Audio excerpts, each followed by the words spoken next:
All right, so a lot of you were asking about the video I posted of my outdoor boiler that we run off grid here for heat for the shop and for our house throughout the fall and winter and early spring.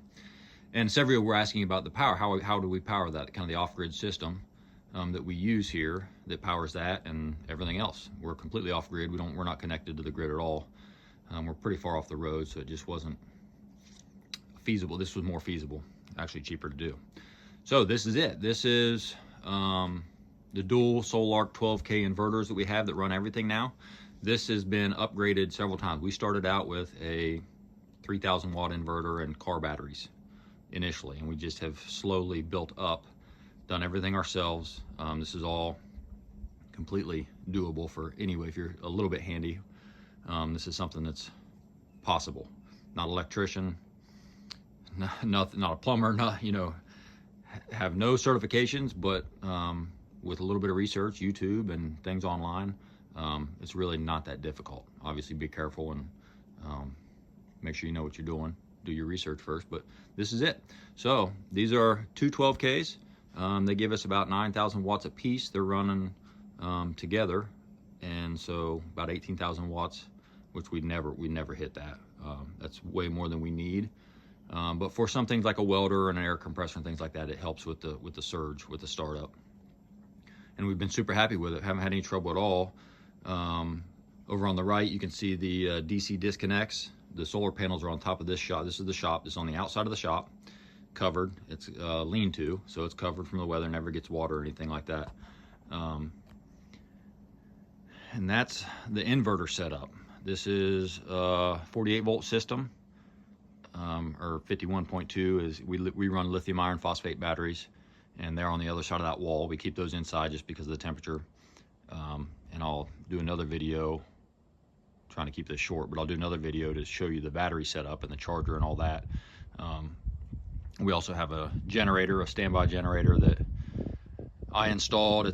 We've gone through several different generators, from a Generac, EcoGen, to portable generators. Now we're finally with a little Cat 3-cylinder diesel, which does awesome. It is super nice. It's a smaller generator. It's only 11 kW, and we only use 7 or 8 kW of that. But it does well. It does what we need to do. Run super efficient. Probably 3/4 of a gallon an hour or less of diesel fuel. And I'll do another video on that and show you the setup of that, how we have it wired in, and it's on an auto start. The inverters start it up automatically when the batteries drop to a set point, to the voltage set point that you set, and then it charges them up, and works super nice. Pretty much maintenance free for the most part. Don't really have to mess with it or think about it, which is nice.